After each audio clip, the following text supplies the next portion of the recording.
ஆண்டவராய் இயேசு கிறிஸ்து நாமத்தினாலே உங்களை நான் வாழ்த்துகிறேன். மீண்டுமாக உங்களை சந்திக்கிறேன். நான் மிகுந்த மகிழ்ச்சி அடைகிறேன். சிறுவர் ஊழியத்தை குறித்து நாம் பேசி வருகிறோம். இந்த பைபிளில் சிறு பிள்ளைகளை பற்றி நிறைய காரியங்கள் சொல்லப்பட்டிருக்கிறது. இன்றைக்கு ஒரு காரியத்தை நாம் பார்ப்போம். எப்படி, அதாவது நீங்கள் ஒரு சண்டே ஸ்கூல் டீச்சராக இருக்கலாம், நீங்கள் சில்ல பிள்ளைகள் மத்தியில் நீங்கள் ஊழியம் செய்கிறவர்களாக இருக்கலாம். நீங்கள் சொல்லுகின்ற, நீங்கள் நினைப்பீங்க, ஏதோ நான் வசனம் சொல்லி கொடுத்துட்டு வந்தேன், பசங்க ஒரு பாட்டு சொல்லி கொடுத்துட்டு வந்தேன், ஒரு பைபிள் கதையை நான் சொல்லிட்டு வந்தேன் அப்படின்னு நீங்கள் நினைப்பேன். ஆனால் அது ஒரு சாதாரணமான விஷயம் கிடையாதுங்க.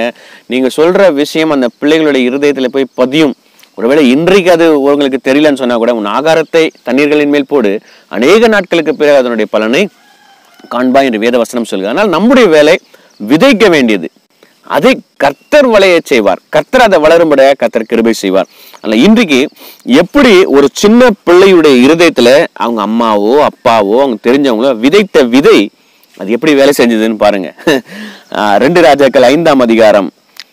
இதுல ஒரு இந்த நாகமான் அப்படின்றவர் பற்றி போடப்படுது. சிறிய இராணுவ படை தலைவன். அவர் பெரிய படையோட தலைவன், சேனாதிபதி. அப்படிப்பட்ட அந்த படைத்தலைவன் அவர் ஒரு குஷ்டரோகியா இருந்தாரு. முதல் வசனத்துல நான் வாசித்து காட்டுறேன். ஒரு சில வசனம் தான் வாசிக்க போறோம். 2 ராஜாக்கள் 5ஆம் அதிகாரம் 1ஆம் வசனம். சீரிய ராஜாவின் படைத்தலைவனாகிய நாகமான் என்பவன் தன் ஆண்டவனிடத்தில் பெரிய மனுஷனும் எண்ணிக்கை உள்ளவனுமாய் இருந்தான். அவனை கொண்டு கர்த்தர் சீரியாவுக்கு ரட்சிப்பை கட்டளையிட்டார். மகா பராக்கிரமசாலியாக அவனோ குஷ்டரோகியா இருந்தான். அவனுடைய பிரச்சனை என்ன? பராக்கிரமசாலி தான், ஆனா குஷ்டரோகி. 2வது, சீரியாவிலிருந்து தண்டுகள் புறப்பட்டு இஸ்ரேல் தேசத்திலிருந்து ஒரு சிறு பெண்ணை சிறைப்பிடித்து கொண்டு வந்திருந்தார்கள். அவள் நாகமானின் மனைவிக்கு பணிவிடை செய்து கொண்டிருந்தாள். நல்லா நீங்க கவனிங்க. இவங்க என்ன பண்ணுவாங்கன்னா, இந்த படைகள் இன்னொரு நாட்டுக்கு போவாங்க. போய் அங்க இருக்கிற சில பேரை அடிமைகளா பிடிச்சிட்டு வந்துடுவாங்க. பிடிச்சிட்டு இவங்க நாட்டுல அவங்களை அடிமைகளா வைத்திருப்பாங்க. இப்படி யோசித்து பாருங்க. அந்த சிறு பெண்ணுன்னு போட்டிருக்காங்க. எத்தனை வயசு இருந்திருக்குன்னு எனக்கு தெரியல. ஆனால் ஒரு பெண்ணு. ஆனா அந்த சின்ன பொண்ணு அவள் நல்லா பேசக்கூடியவள். அவள் நல்ல ஞானம் இருந்தது. அதனால ஒரு குழந்தை நம்ம எடுத்துக்க முடியாது. ஏன்னா அதுக்கப்புறமா அவங்க அந்த இஜமாட்டி அம்மா கிட்ட அவள் பேசுற காரியங்களும் நம்ம பார்த்தோம்னா அது ஒரு குழந்தை நம்ம எடுத்துக்க முடியாது. கொஞ்சம் வளர்ந்த ஒரு தங்கச்சின்னு வச்சுக்குவோமே. வாலிப பொண்ணு கிடையாது, ஒரு சின்ன ஒரு பொண்ணு. நம்ம கணக்குப்படி எடுத்துக்கோம், 5th 6th படிக்கிற அளவுக்கு நம்ம வச்சுக்குவோமே. அப்படிப்பட்ட ஒரு சின்ன பொண்ணு அவங்க என்ன பண்ணிட்டாங்க, சிறை பிடித்து கொண்டு. யோசித்து பாருங்க, சிறை பிடித்து கொண்டு போன நம்ம ஈஸியா நம்ம வாசித்துறோம். ஆனா விளையாடிட்டு இருந்திருக்குமோ, இல்ல வெளியில எங்கேயாவது போயிட்டு கடைக்கு போயிருந்திருக்குமோ, என்னன்னு தெரியல. அந்த பிள்ளைக்கு அது தெரியவே தெரியாது. சாதாரணமா வீட்டு பக்கத்துல இருந்திருக்கும் போல இருக்கு. இவங்க போய் அந்த படைகளை எல்லாரும் பிடிச்சிட்டு போகும்போது, ஒரு சிலர் பிடிச்சிட்டு போகும்போது அந்த பிள்ளையும் பிடிச்சிட்டு போயிட்டாங்க. அப்ப அந்த குழந்தை பார்த்துருக்கு, என்னடா இது நம்மளை பிடிச்சிட்டு போறாங்க, எங்க பிடிச்சிட்டு போறாங்க தெரியலையே. அப்பா அம்மா விட்டு போகணும், சொந்த தேசத்தை விட்டு போகணும், எங்க போறோம்னு தெரியல, என்ன பாஷை பேசுவாங்கன்னு தெரியல, என்ன சாப்பாடு சாப்பிடன்னு தெரியல, எங்க தங்குன்னு தெரியல. ஒரு பெண் பிள்ளை. நல்லா நீங்க யோசித்து பாருங்க அவருடைய நிலைமைய. அவளை பிடிச்சிட்டு போறாங்க. பிடிச்சிட்டு போய் அவங்க ஒரு வீட்டுல வேலைக்காரியா வச்சிடறாங்க. யோசித்து பாருங்க, அப்பா அம்மாவை பார்க்க முடியாத சூழ்நிலை. எங்க வந்திருக்கோன்னே தெரியல. அந்த நாட்டுல ஒண்ணுமே கிடையாது, டிவியோ போனோ ஒண்ணுமே கிடையாது. அவ்வளவுதான். அவ யோசிச்சிருப்பா, அவ்வளவுதான், இன்னும் நம்ம வாழ்க்கை முடிஞ்சு போச்சு. அப்பா அம்மாவை விட்டு நம்மளை பிடிச்சிட்டு வந்துட்டாங்க, சொந்தக்காரங்களை பார்க்க முடியல, நம்ம நாட்டுக்காரங்களை இவங்க என்னென்னோ பாஷையெல்லாம் பேசுறாங்க, ஒண்ணுமே புரிய மாட்டாங்க, நம்மள என்ன பண்ண போறாங்களோ தெரியலையே. அங்க போய் அந்த நாகமான் என்ற ஒரு வீட்டுல போய் இந்த பொண்ணை வேலைக்காரியா விட்டாங்க. வேலை செஞ்சுட்டு இருக்கிறா. யோசித்து பாருங்க. இப்படிப்பட்ட ஒரு சூழ்நிலையில அந்த சிறு பெண்ணுடைய இருதயத்துல இருந்தது என்னன்றதை நான் உங்களுக்கு சொல்றேன் பாருங்க. அவள் தன் நாச்சியாரை பார்த்து, அப்போ அந்த அம்மா அந்த பொண்ணுக்கு வீடு பெருக்கிற வேலையோ இல்ல பாத்திரம் கழுவுற வேலையோ ஏதோ ஒரு வேலை அந்த பொண்ணுக்கு கொடுத்துருப்பாங்க. ஏன்னா அடிமையா பிடிச்சிட்டு வந்தவ தானே. அப்போ அந்த நாச்சியாரை பார்த்து அவ சொல்றா, காஃபி கொடுத்தாலோ இல்ல டீயை கொண்டு வரும்போதோ அவ சொல்றா, என் ஆண்டவன். அவள் தன் நாச்சியாரை பார்த்து அந்த சின்ன பொண்ணு சொல்றா, என் ஆண்டவன் சமாரியாவில் இருக்கிற தீர்க்கதரிசியில் போவாரானால் நலமாய் இருக்கும், அவர் இவருடைய குஷ்டரோகத்தை நீக்கி விடுவார். அப்ப அந்த பொண்ணுக்கு தெரிஞ்சிருக்குது, நம்முடைய எஜமானுக்கு ஒரு பிரச்சனை இருக்குது. இவ்வளவு பெரிய பராக்கிரமசாலி தான், பெரிய பணக்காரன் தான், தலைவன் தான்.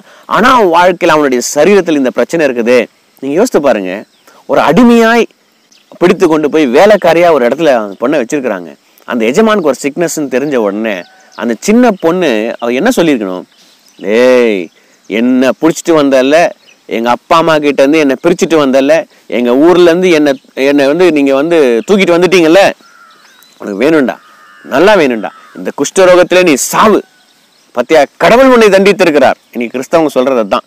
நம்மளை கஷ்டப்படுத்துறவங்களுக்கு ஒரு வேதனை வந்தா நம்ம என்ன சொல்லுவோம், கடவுள் பார்த்து கொண்டிருக்கிறார், கடவுள் அவனை தண்டித்து விட்டார். ஆனா அந்த சின்ன பொண்ணு அப்படி சொல்லுங்க.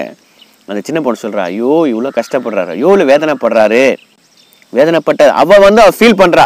ஃபீல் பண்ணது மாத்திரம் அல்ல, நீங்க நல்லா புரிஞ்சுக்கோங்க, ஃபீல் பண்ணது மாத்திரம் அல்ல, அவ செய்த காரியம் மிகப்பெரிய ஒரு ஊழியம். சின்ன பிள்ளைங்க ஊழியம் செய்ய முடியுமா? செஞ்சிருக்கிறாங்க பைபிள்ல, அதான் உங்களுக்கு காட்டிட்டு இருக்கிறேன். அப்ப அந்த போய் சொல்றா, அவங்க நாச்சியார்கிட்ட போய் சொல்றா, அம்மா ஐயாக்கு இப்படி இருக்குதுமா சரீரத்துல, பாவமா, அவளுக்கு எப்படியா சரியாகணுமா. ஏன்னா அவர் பெரிய பணக்காரர், அவர் எடுக்காத ட்ரீட்மெண்ட் இருந்திருக்காது, போகாத டாக்டர் இருந்திருக்காது, எல்லாமே செஞ்சு பார்த்திருப்பாரு. சொல்றா, எங்களுடைய நாட்டுல ஒரு தீர்க்கதரிசி இருக்கிறார், எங்கள் தேவன் ஜீவனுள்ள தேவன். சாட்சி சொல்றாங்க. எங்க போய் சாட்சி சொல்றா? இன்னொரு தேசத்துல போய், அந்நிய தேசத்துல ஆண்டவரை பத்தி அறியாத ஒரு இடத்துல போய் சாட்சி சொல்றான் அந்த சின்ன குழந்தை. என்னுடைய தாட் என்னன்னா, இதை நான் வாசிக்கும் போது எனக்கு என்ன தோணுதுன்னா, அந்த பிள்ளை அப்பா அம்மாவை விட்டு, தேசத்தை விட்டு, கஷ்டத்துல இன்னொரு இடத்துல போய், இன்னொரு பாஷை பேசுறவங்க இன்னொரு வீட்டுல போய் இருக்கும் போது கூட அவ ஒரு கருத்தை மறக்கல. அவங்க அப்பா அம்மா சொல்லி கொடுத்ததோ, அவங்க தாத்தா பாட்டி சொல்லி கொடுத்ததோ, யாரோ சொல்லி கொடுத்த அந்த காரியம், என் தேவன் ஜீவனுள்ள தேவன், அவரால் அற்புதம் செய்ய முடியும் என்ற சாட்சி அவ சொல்றா பாருங்க. அப்ப எவ்வளவு தூரம் அவளுக்கு அதை சொல்லி கொடுத்துருக்காங்க சின்ன வயசுல. You are doing children ministry, that is not a joke. அது ஒரு சாதாரணமான விஷயம் இல்லைங்க. அந்த பிள்ளைக்கு யாரோ சொல்லி கொடுத்துருக்காங்க, அந்த பிள்ளை பார்த்துருக்குது, அதனால தான் போய் சாட்சி சொல்ல முடிஞ்சது. நீங்க வீட்டுல டிவி பார்த்துட்டு, குழந்தை அப்பா அம்மா எல்லாம் வாங்கினா சேர்ந்து உட்காந்து டிவி பார்த்துட்டு ஜோக்கை பார்த்துட்டு சிரிச்சிட்டு இருந்தீங்கன்னா உங்க பிள்ளை போய் சாட்சி சொல்ல முடியுமா? குடும்பமா ஜோம் பண்ணியிருப்பாங்க, குடும்பமா சாட்சி சொல்லியிருப்பாங்க, கர்த்தர் எவ்வளவு நன்மை செய்திருக்கிறார், எப்படி அற்புதம் செய்திருக்கார், அதெல்லாம் பத்தி பேசியிருப்பாங்க. அந்த குழந்தை கேட்டிருக்குது. உங்களுடைய சாட்சி எப்படி இருக்குது? உங்களுடைய குடும்பத்துல உங்க சாட்சி எப்படி இருக்குது? ஆண்டவரை பத்தி பேசுறீங்களா? வேத வசனத்தை பேசுறீங்களா? இல்ல ஞாயிற்றுக்கிழமை ஒரு நாள் தான் வேத வசனமா? மற்ற நாள்லாம் வீட்டுல டிவி, மொபைல், இதுதானா? யோசித்து பாருங்க. அந்த பிள்ளை சாட்சி சொல்றா. அப்ப என்ன அதுக்கப்புறமா நடக்கிற காரியம் நான் சொல்றேன். உடனே அந்த அம்மா சொல்றாங்க, நாகமான் கிட்ட சொல்றாங்க, ஒய்ஃபு. உடனே நாகமான் அவங்க ராஜா கிட்ட லெட்டர்லாம் வாங்கி இஸ்ரவேல் தேசத்து ராஜாக்கு லெட்டர் அனுப்புறாரு. இதெல்லாம் நம்ம அதுக்கப்புறம் இருக்கிற வசனங்கள் நீங்க வாசித்து பார்த்தீங்கன்னா ரொம்ப டீப்பா நான் போல. அப்புறம் இவர் போறாரு. அதுக்கப்புறம் எலிசா தீர்க்கதரிசி சொல்றாரு, போய் அந்த யோர்தான் நதியில நீ 7 தடவை முங்கி எந்திரின்னு சொல்றாரு. இவர் போறாரு, எந்திரிக்கிறாரு, சரியாயிடுது.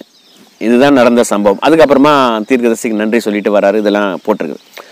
நான் யோசிக்கிறேன் வேதத்துல, ஆனால் நான் யோசிக்கிறேன் அந்த நாகமான் அவரு ஃபுல்லா அவர் கியூர் ஆகி அவங்க வீட்டுக்கு போனோடனே அந்த பிள்ளைய கூப்பிட்டுருக்க மாட்டாரா?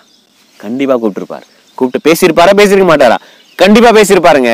கண்டிப்பா அந்த பிள்ளைய கூப்பிட்டு சொல்லியிருப்பாரு, மா நான் எவ்வளோ ட்ரீட்மெண்ட் பண்ணேன், எவ்வளோ டாக்டரை பார்த்தேன், எங்கெங்கேயோ போனேன், நான் பெரிய பணக்காரன் தான், என்கிட்ட இல்லாத பணமே இல்லை, ஆனா எனக்கு சுகம் கிடைக்கல.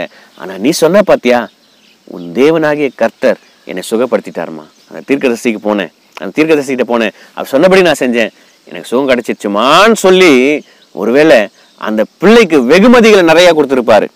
இல்லைனா, மா நீ இனிமே நீ அடிமையா இருக்க வேணாமா, எனக்கு நீ இவ்வளோ பெரிய நன்மை செஞ்சிருக்கிற, நான் போய் உங்க அப்பா அம்மா கிட்டே உன்னை நான் விட்டு வந்துடுறேம்மா, நீ உங்க வீட்டுக்கு போய் சந்தோஷமா இருக்கலாமா.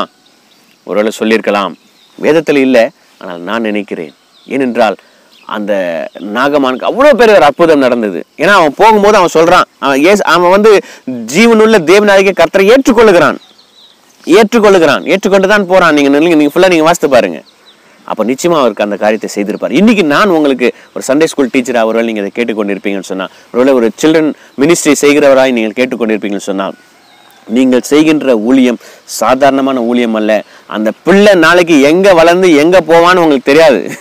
அவன் எங்க போனாலும் சரி, நீங்க சொன்னதை நீங்க கரெக்டா சொல்லி கொடுத்துருப்பீங்கன்னு சொன்னா, அவன் ஆண்டவருக்காய் அவன் எந்த இடத்துல போய் இருந்தாலும் சாட்சியாய் ஜீவிப்பான் என்பதிலே சந்தேகம் இல்லை. அதனால தொடர்ந்து நம்ம இன்னும் சில்ட்ரன் மினிஸ்ட்ரி இருக்கிற காரியங்களை நாம் தொடர்ந்து நம்ம பார்ப்போம். கர்த்தர் உங்களை ஆசீர்வதிப்பாராக. தேங்க்யூ ஃபார் வாட்சிங். God bless you. God bless you.